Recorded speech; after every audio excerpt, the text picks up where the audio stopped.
Aujourd'hui, nous allons voir qu'est-ce qu'une marque.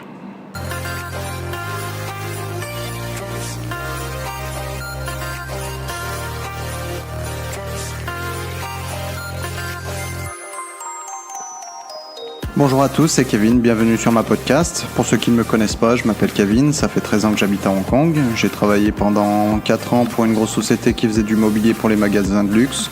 Ensuite, j'ai créé ma propre société d'import de vin et champagne. Et dernièrement, j'ai monté mon académie de football à Kunming, en Chine.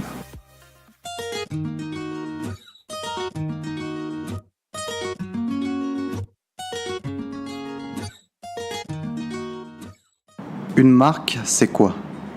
Une marque est définie en France par le Code de la propriété intellectuelle comme un signe susceptible de représentation graphique servant à distinguer les produits ou services d'une personne physique ou morale.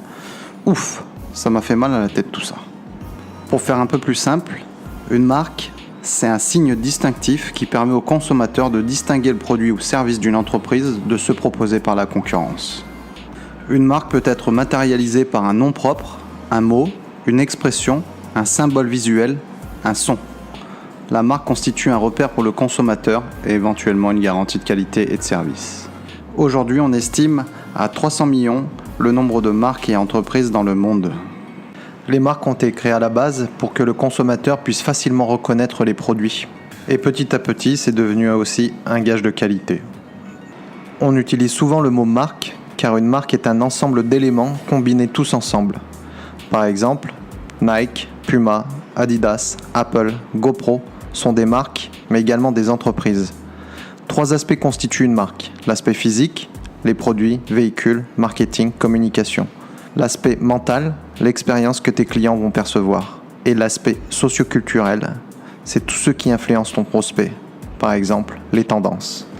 Une marque se bâtit sur du long terme et nécessite que tu aies une vision. J'ai fait une podcast à ce sujet, je te mets le lien dans la description. Cette vision est nécessaire pour que les gens adhèrent à ta marque. Vu qu'il y a aujourd'hui un nombre important de marques, il est primordial de transmettre un message clair pour que tu puisses créer une communauté. Les marques prennent de plus en plus d'importance et chaque personne s'identifie à une marque. Avec l'arrivée d'Internet et des réseaux sociaux, aujourd'hui une personne peut devenir une marque en lui-même. Par exemple, Zlatan Ibrahimovic ou les Kardashians. La marque doit transmettre un message constant sur tous les aspects. Je vais te donner un exemple concret. Pour mon académie de foot, je lui ai donné un nom clair et simple, City Foot. Tous nos coachs étaient équipés avec les mêmes joggings, ceux de l'équipe de France. Mon complexe sportif était toujours propre. Mes gamins jouent avec les maillots de l'équipe de France. Obligation de serrer la main avant de rentrer sur le terrain, car en Chine on ne dit pas bonjour. Le football devient de plus en plus populaire, car le président chinois adore ce sport et l'a rendu obligatoire à l'école. Sur toutes les promotions que l'on fait, on mentionne que nous avons des coachs français. Mon but, couvrir les différents aspects, l'aspect physique, mental, socio-culturel, pour transmettre un message constant pour que la marque CityFoot soit reconnue comme un gage de qualité, un savoir-faire unique avec des méthodes à la française. Pour toi, c'est pareil. Lorsque tu crées ta société ou ton site e-commerce, tu dois prendre en considération ces 3 aspects pour transmettre un message clair et précis. Tu dois être constant dans toute ta communication, tes prix, ton positionnement, pour être identifié comme une marque de qualité. Cela ne veut pas dire que tu ne peux pas faire évoluer ta marque, mais dès le départ, tu dois instaurer un message précis pour créer une communauté qui va adhérer et s'identifier à ta marque. Si tu souhaites avoir plus d'infos sur les marques, n'hésite pas à me le dire dans les commentaires.